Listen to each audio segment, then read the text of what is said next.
Hello friends, welcome back on apex classes digital platform.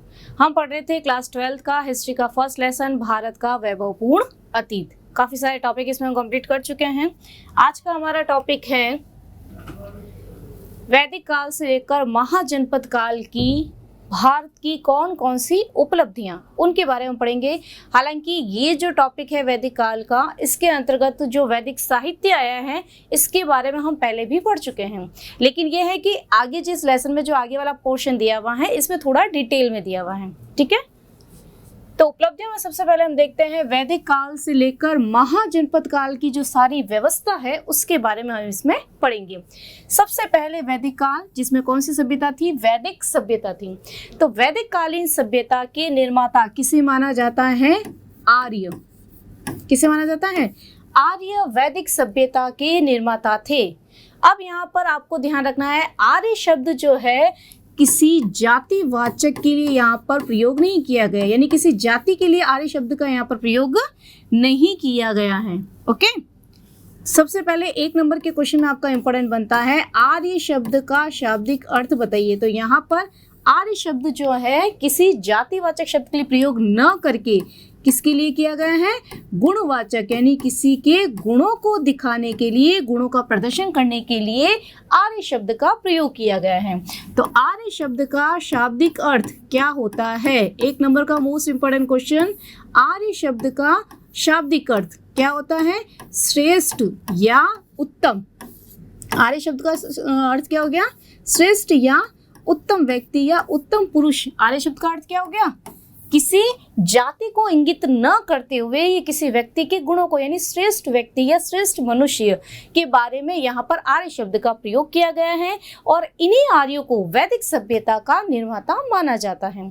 अब आर्य शब्द जो है ये श्रेष्ठ और उत्तम को दर्शाते हुए इस शब्द का कई बार वेदों में उल्लेख किया गया है। आपको ध्यान होना चाहिए, जैसे मैं पहले भी बता चुकी हूँ कि वैदिक साहित्य में ज्ञान का प्रमुख स्रोत किसे माना गया है? वेद को माना गया है। वेद जो है वो ज्ञान के भंडार माने जाते हैं। ऐसी कोई भी चीज़, ऐसा कोई भी ज्ञान उसमें नहीं रह जाता जिसके बारे में हमें जानकारी नहीं मिलती। तो वैदिक साहित्य का जो प्रमुख आधार स्तंभ है जानकारी प्राप्त करने का, वो कौन सा माना जाता है? वेद माना जाता है। अब बात चलती है आर्य थे कौन, आए कहाँ से?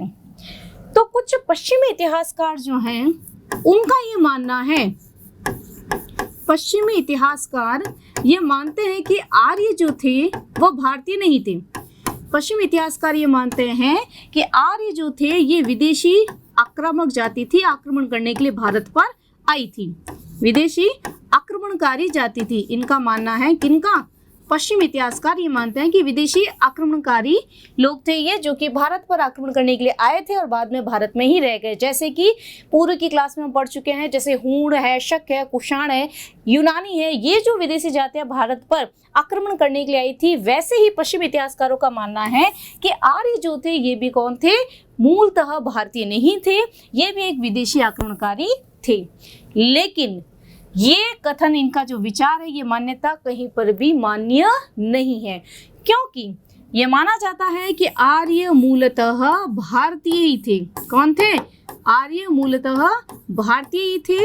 इनका प्रमुख स्थान जो था वह मध्य एशिया से था और भारत में रहकर ही ये भारत के बाहर के देशों में गए, ईरान में, इराक में, आसपास का जो क्षेत्र है वहां तक ये गए और वहां पर भारतीय संस्कृति का प्रचार प्रसार इन्होंने किया।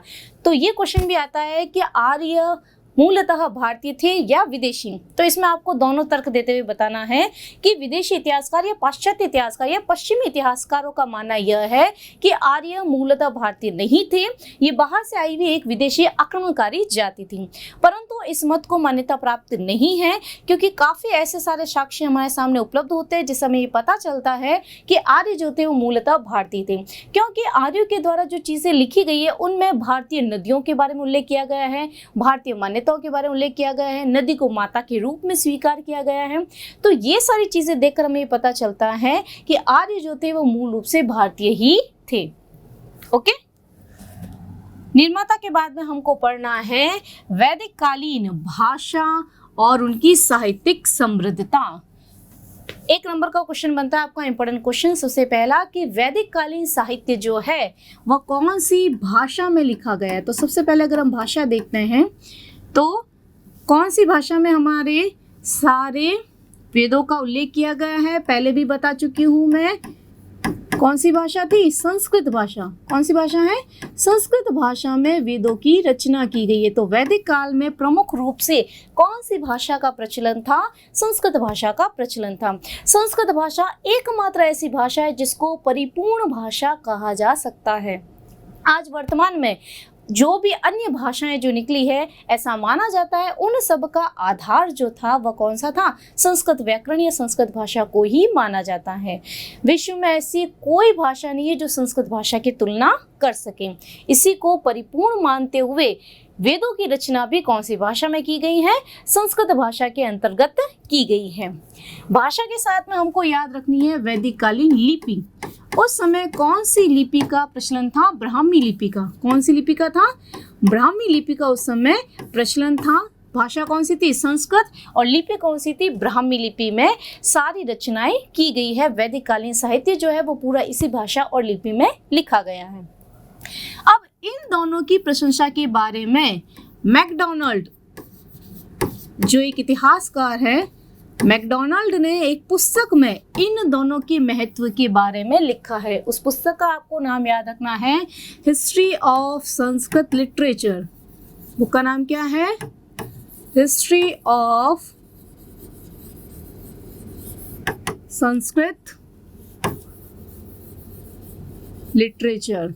ये मैकडॉनल्ड की बुक का नाम है, हिस्ट्री ऑफ संस्कृत लिटरेचर, जिसे हम कह सकते हैं संस्कृत साहित्य का इतिहास।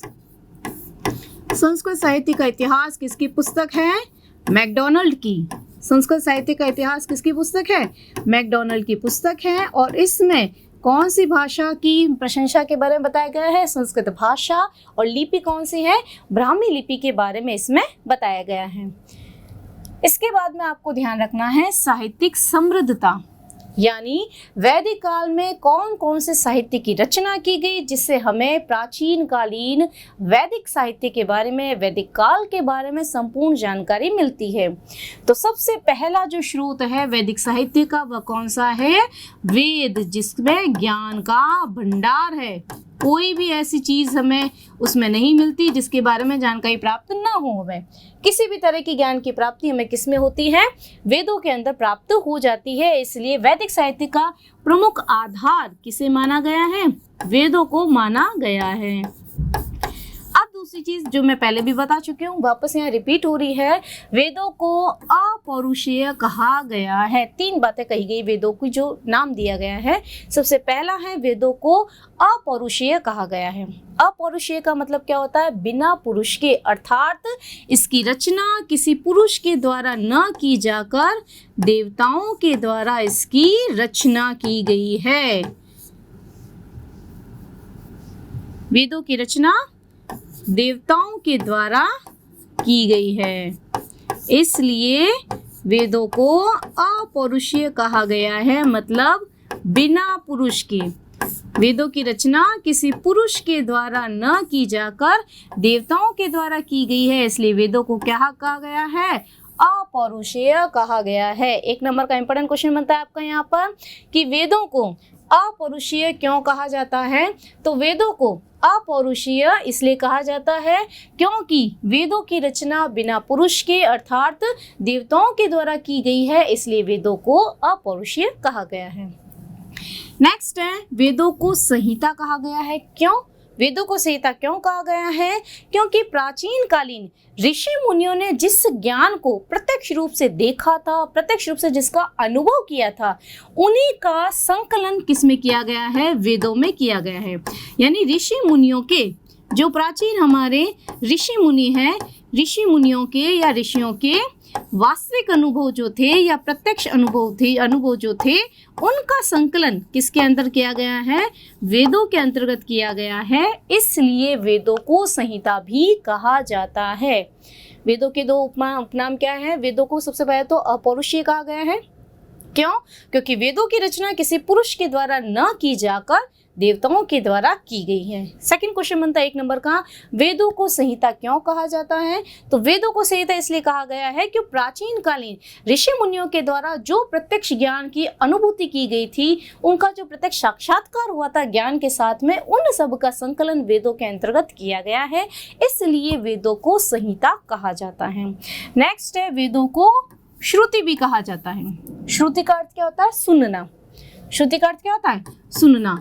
तो नाम से पता चल रहा है कि प्राचीन कालीन जो वेद था, इसको लिपिबद्ध नहीं किया गया था, इन्हें कहीं पर भी पहले लिखा नहीं गया था, इसको सिर्फ सुना गया था। ऋषि मुनि जो है सिर्फ शब्दों को, मंत्रों को, इसके ज्ञान को उच्चारण के द्वारा बोलकर सुनाया जाता था लोगों को, इसलिए वेदों को श्रुति भी कहा गया है। तीनों चीजें क्लियर होनी चाहिए। 1 नंबर के क्वेश्चन में, आपके 12th में मोस्ट इंपोर्टेंट क्वेश्चन बनता है। सबसे पहला क्या है? वेद को अपौरुषीय कहा गया है क्योंकि वेदों की रचना किसी पुरुष के द्वारा न की जाकर देवताओं के द्वारा की गई है।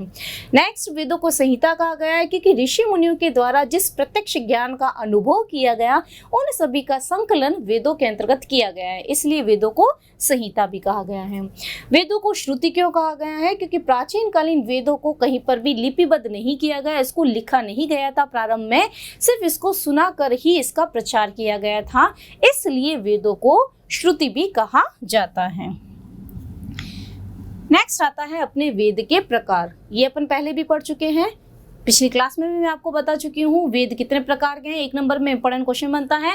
वेद के 4 प्रकार हैं। सबसे पहला वेद है ऋग्वेद, दूसरा सामवेद, तीसरा यजुर्वेद और चौथा है अथर्ववेद। सबसे प्राचीन वेद कौन सा है? ऋग्वेद। ऋग्वेद में क्या ध्यान रखना है अपन को? सबसे प्राचीन वेद कौन सा है? ऋग्वेद है। और ऋग्वेद की रचना तो आपको पता ही है, संस्कृत भाषा में की गई है। ऋग्वेद सबसे प्राचीन वेद है। 1 नंबर का इंपॉर्टेंट क्वेश्चन फिर बनता है यहाँ पर, सबसे प्राचीन वेद कौन सा है? ऋग्वेद। फिर याद रखना है, ऋग्वेद के अंदर 10 मंडल है। कितने मंडल हैं? मंडल मतलब अध्याय या भाग। 10 मंडल हैं और 1028 इसमें सूक्त है या शुक्तियाँ या श्लोक कह सकते हैं हम। ये आपको ध्यान होना चाहिए। ऋग्वेद जो है सबसे प्राचीन वेद है। ऋग्वेद में 10 मंडल और 1028 सूक्त है। इसकी रचना किसमें की गई है? छंदों में इसकी रचना की गई है। ऋग्वेद की रचना किसमें की गई है? छंदों में इसकी रचना की गई है, यानी इसमें जो मंत्र और उच्चारण किए गए वो किसके द्वारा किया जाता है? छंदों के द्वारा किया जाता है। ये चीज आपको ध्यान होनी चाहिए। सबसे पहले क्या लिखोगे? ऋग्वेद। ऋग्वेद सबसे प्राचीन वेद है। ऋग्वेद में 10 मंडल और 1028 सूक्त है। इसकी रचना छंदों में की गई है। दूसरा आता है सामवेद। सामवेद में क्या है? आर्यों द्वारा गाई जाने वाली सामग्री का उल्लेख मिलता है। आर्यों द्वारा गाई जाने वाली सामग्री का उल्लेख, यानी यज्ञ हवन करते वक्त जिन मंत्रों का उच्चारण किया जाता है, जिन मंत्रों को बोला जाता है, वह किसके अंतर्गत आता है? सामवेद में आता है। जैसे कि अपन को पता है कि सामवेद का प्रमुख उपवेद कौन सा है? संगीत है। संगीत से संबंधित है, संगीत विषय इसके अंतर्गत आता है, इसलिए इसमें मंत्रों का उच्चारण करने वाले या गाई जाने वाली सामग्री का उल्लेख मिलता है। सामवेद में टोटल 1801 मंत्र हैं। कितने हैं? 1801 मंत्र का उल्लेख मिलता है हमें सामवेद के अंतर्गत, लेकिन जिसमें से केवल 75 मंत्र या 75 मंत्र जो हैं वही नए हैं। बाकी सारे मंत्र जो है कहाँ से संकलित किए गए हैं? ऋग्वेद से लिए गए हैं। ठीक है, ध्यान होना चाहिए आपको। ऋग्वेद में तो कितने मंडल हो गए? 10 मंडल हैं और 1028 सूक्तियां हैं। सामवेद में 1801 मंत्र है, जिसमें से 75 तो इसके खुद के हैं, सामवेद के नए लिए गए हैं, लेकिन इससे अलावा जो मंत्र बचे जाते हैं वह सारे कहाँ से लिए गए हैं? ऋग्वेद में से लिए गए हैं। ठीक है, इसके अंदर आर्य द्वारा गाई जाने सामग्री का उल्लेख मिलता है। नेक्स्ट आता है यजुर्वेद। यजुर्वेद में क्या है? यज्ञों से संबंधित जानकारी मिलती है। ठीक है ना। यज्ञों से संबंधित जानकारी कि किस यज्ञ के आयोजन में किस मंत्र का उच्चारण करना चाहिए, किस यज्ञ के समय किस मंत्र का उच्चारण करें, इनके नियमों का संकलन हमें किसमें मिलता है, यजुर्वेद के अंतर्गत मिलता है। यजुर्वेद में कुल 40 अध्याय हैं। कितने हैं? 40। यजुर्वेद में कुल 40 अध्याय हैं और यजुर्वेद जो है वह 2 भागों में बटा हुआ है। कौन कौन सा? शुक्ल यजुर्वेद, जैसे 2 पक्ष होते हैं वैसे यहाँ पर ये 2 पक्षों में बटा हुआ है, शुक्ल यजुर्वेद और कृष्ण यजुर्वेद। ठीक है, वापस रिपीट कर रही हूँ। ऋग्वेद में 10 मंडल 1028 सूक्त हैं, सामवेद में 1801 मंत्र है, 75 नए हैं, बाकी सारे ऋग्वेद से लिए गए हैं। यजुर्वेद में 40 मंडल 40 अध्याय हैं और यजुर्वेद जो है वो 2 भागों में बटा हुआ है, शुक्ल यजुर्वेद और कृष्ण यजुर्वेद। नेक्स्ट आता है अपना लास्ट अंतिम या नवीन वेद। कौन सा है? अथर्ववेद। इसकी रचना किसके द्वारा की गई है? पिछली क्लास में भी पढ़ाया है मैंने, अथर्वा ऋषि के द्वारा। अथर्ववेद की रचना किसके द्वारा की गई है? अथर्वा ऋषि के द्वारा अथर्ववेद की रचना की गई है। इसमें हमें क्या है? रहस्यात्मक विषय, रहस्यात्मक जो विषय हैं उन सब का संकलन मिलता है। रहस्यात्मक विषयों का इसमें संकलन देखने को मिलता है। इसमें कुल 20 अध्याय या 20 मंडल हैं। कितने हैं? 20 तो इसमें कुल मंडल हैं। 731 इसमें सूक्तियां या सूक्त हैं और 6000 इसमें मंत्रों का संकलन किया गया है। अच्छे से ध्यान होना चाहिए आपको। अथर्ववेद में क्या लिखोगे? अथर्ववेद की रचना सबसे अंतिम समय में हुई है, अंत में हुई है। इसकी रचना अथर्वा ऋषि के द्वारा की गई है। इसमें रहस्यात्मक या जो गूढ़ विषय हैं, जैसे रोग निवारण है, तंत्र मंत्र है, औषधि विज्ञान है, जादू टोना है, ये सारे विषय किसके अंतर्गत आते हैं? अथर्ववेद के अंतर्गत आते हैं। इसमें कुल 20 मंडल हैं, 731 सूक्त है और 6000 मंत्र हैं। अब अथर्ववेद में एक नंबर का मोस्ट इंपोर्टेंट क्वेश्चन बनता है आपके 12th क्लास में कि अथर्ववेद का अंतिम अध्याय, जैसे 20 मंडल 20 अध्याय है ना, इसका अंतिम अध्याय कौन सा है? मोस्ट इंपोर्टेंट है। अथर्ववेद का अंतिम अध्याय कौन सा है? ईशोपनिषद। कौन सा है? ईशोपनिषद। याद होना चाहिए आपको, मोस्ट इंपोर्टेंट है। ईशोपनिषद अथर्ववेद का अंतिम अध्याय है। इसमें क्रॉस क्वेश्चन ऐसे भी पूछा जा सकता है कि ईशोपनिषद किस वेद का अंतिम अध्याय है? तो ईशोपनिषद जो है वह अथर्ववेद का अंतिम अध्याय है। और ये किसका विषय है? इसके अंदर किसका उल्लेख किया गया है? इसमें आध्यात्मिक चिंतन का उल्लेख किया गया है। इसका विषय क्या है? आध्यात्मिक चिंतन। आध्यात्मिक चिंतन के द्वारा इसमें उल्लेख किसका संकलन किया गया है? वापस रिपीट कर रही हूँ, देखो। ऋग्वेद सबसे प्राचीन वेद है, इसमें 10 मंडल हैं, 1028 सूक्त हैं। सामवेद में 1801 मंत्र हैं, 75 तो नए हैं और बाकी वेद मंत्र जो हैं वह ऋग्वेद से लिए गए हैं। यजुर्वेद में कुल 40 अध्याय हैं, ये 2 भागों में बटा हुआ है, शुक्ल यजुर्वेद और कृष्ण यजुर्वेद।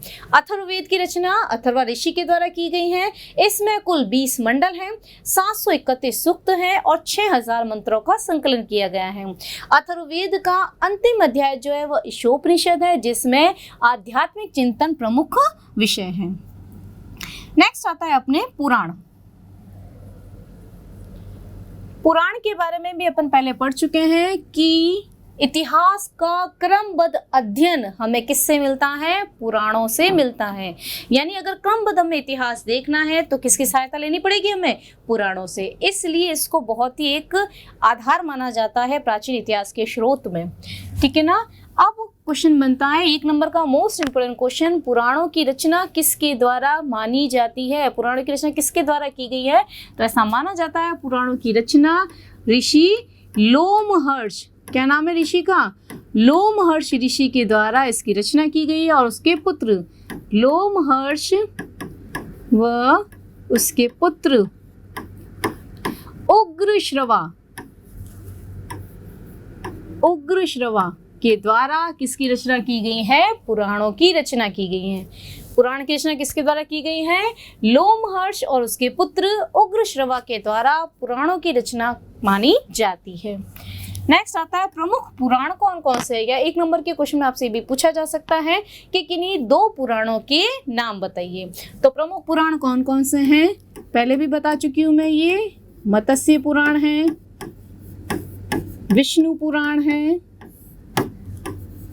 अग्नि पुराण है, भागवत पुराण है, शिव पुराण है, मार्कंडेय पुराण है। काफी सारे पुराण हैं, लेकिन सबसे प्राचीन पुराण कौन सा है? मत्स्य पुराण। 1 नंबर में फिर इंपॉर्टेंट क्वेश्चन, सबसे प्राचीन पुराण कौन सा है? मत्स्य पुराण जो है वह सबसे प्राचीन पुराण है। नेक्स्ट 1 नंबर का क्वेश्चन, उप पुराणों की संख्या बताइए। तो 29 जो है वह हमारे उप पुराण हैं। अब आपको एक चीज मैं पहले भी बता चुकी हूँ, पुराणों में 5 विषयों का संकलन किया गया है, पता है ना, जिसकी जानकारी हमें किससे मिलती है? अमर सिंह कृत अमरकोश से। अमर सिंह की रचना का नाम है अमरकोश। उससे हमें ज्ञात होता है कि पुराणों में 5 विषयों का संकलन किया गया है। कौन कौन सा? सबसे पहला विषय है सर्ग, दूसरा है प्रतिसर्ग, तीसरा है मनवंतर, वंश और अंतिम है वंशानुचरित। इन 5 विषयों का उल्लेख हमें किसमें मिलता है? पुराणों के अंतर्गत मिलता है। ठीक है। अब पुराणों के साथ ही वैदिक साहित्य में एक प्रमुख स्रोत कौन सा है? सूत्र साहित्य भी है। सूत्र साहित्य में क्या है, किसका उल्लेख किया गया है? सूत्र साहित्य में ऋषियों के द्वारा मनुष्यों के सामाजिक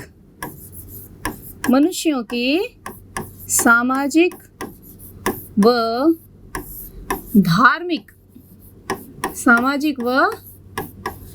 धार्मिक जीवन को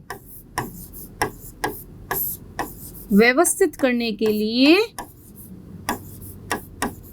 इसका संकलन किया गया है। मनुष्यों के सामाजिक और धार्मिक जीवन को व्यवस्थित करने के लिए किसकी रचना की गई है? सूत्र साहित्य की रचना की गई है। सूत्र साहित्य का ही एक प्रमुख सूत्र कौन सा है? कला सूत्र। सूत्र साहित्य का ही एक प्रकार है, कौन सा है? कला सूत्र है। कला सूत्र को पुनः 3 भागों में बांटा गया है। कौन कौन से हैं? पहला है स्रोत सूत्र, दूसरा है गृह सूत्र और तीसरा है धर्म सूत्र। ये फिर आपका 1 नंबर का इंपॉर्टेंट क्वेश्चन बनता है कि कला सूत्र कितने प्रकार के हैं, या कला सूत्र को कितने भागों में बांटा गया है। तो कला सूत्र को 3 भागों में बांटा गया है, स्रोत सूत्र, गृह सूत्र और धर्म सूत्र में बांटा गया है। अंतिम वैदिक साहित्य में देखो, हम आज का जो अंतिम टॉपिक है हमारा, इसमें वेदांग, स्मृतियां और महाकाव्य, इसको भी हम पहले पढ़ चुके हैं। सबसे पहले हम लेते हैं वेदांग। नाम से पता चल रहा है, वेदांग का मतलब क्या हुआ? वेद के अंग या वेद के भाग। इसकी रचना क्यों की गई है? कि वेदों की भाषा बहुत ही क्लिष्ट भाषा है, बहुत ही कठिन भाषा है, उसको समझना बहुत ही मुश्किल है। इसलिए वेदों को समझने के लिए किसकी रचना की गई है? वेदांग की रचना की गई है, जो वेद के अंग कहलाते हैं। इसकी संख्या कितनी है? 6। वेदांग कितने हैं टोटल? 6 वेदांग हैं। कौन कौन से हैं? शिक्षा, कल्प, व्याकरण, शिक्षा, कल्प, व्याकरण, निरुक्त, छंद, ज्योतिष। टिप पर याद होने चाहिए सातों के 6 नाम। शिक्षा, कल्प, व्याकरण, निरुक्त, छंद, ज्योतिष। ये 6 वेदांग है जिनके माध्यम से हमें वेदों को समझने में सहायता मिलती है। दूसरा हम देख रहे हैं वेदांग के बाद में वैदिक साहित्य में अगला जो भाग है वह है स्मृतियां। स्मृतियों में भी क्या है? ऋषि मुनियों के द्वारा व्यवस्थित इतिहास की रचना मिलती है, जिसमें प्रमुख स्मृतियां कौन कौन सी याद रखनी है आपको? मनुस्मृति, किन्हीं 2 स्मृतियों के नाम पूछे जा सकते हैं, तो मनुस्मृति है, याज्ञवल्क्य की स्मृति, इसके अलावा पाराशर स्मृति, पाराशर स्मृति, इसके अलावा नारद स्मृति। इनमें से जो भी आपको इजीली नाम याद हो सकते हैं, किन्हीं 2 स्मृतियों के नाम आपसे बोर्ड एग्जाम में 1 नंबर के क्वेश्चन में पूछे जा सकते हैं। तो कोई भी 2 नाम आप याद रख सकते हो, मनु स्मृति है, याज्ञवल्क्य स्मृति है, पाराशर स्मृति है, नारद स्मृति है। ठीक है, नेक्स्ट और लास्ट आता है हमारा महाकाव्य। भारतीय इतिहास में 2 ही महाकाव्य हैं, पता है सबको। सबसे पहला है रामायण, जिसकी रचना किसके द्वारा की गई है? वाल्मीकि के द्वारा। किसके द्वारा की गई है? वाल्मीकि के द्वारा रामायण की रचना की गई है, महर्षि वाल्मीकि के द्वारा। दूसरा महाकाव्य हमारा कौन सा है? महाभारत। महाभारत की रचना किसके द्वारा की गई है? वेद व्यास के द्वारा महाभारत की रचना की गई है। रामायण में तो जो कि हमारा आदि महाकाव्य है, जिसमें रामायण के बारे में राम के यानी राजा दशरथ के पुत्रों के बारे में और राम को एक आदर्श पुरुष मानते हुए उसकी रचना की गई है। महाभारत में जो है उसमें कौरवों और पांडवों के बीच में युद्ध का उल्लेख किया गया है, जो कि 18 पर्वों में विभक्त हैं। तो ये सारे जो स्रोत हैं जिससे हमें वैदिक कालीन इतिहास के बारे में जानकारी मिलती है। आज की क्लास के लिए हम इतना ही पढ़ेंगे, इसके आगे की चर्चा हम नेक्स्ट क्लास में पढ़ेंगे। तब तक के लिए थैंक यू। सब्सक्राइब करें हमारा apex classes edutech YouTube channel, साथ ही बेल आइकन को क्लिक करना बिल्कुल ना भूलें, ताकि आगे आने वाले सभी यूट्यूब वीडियोस की अपडेटेड नोटिफिकेशंस सबसे पहले आपको मिले। Apex classes edutech, subscribe now.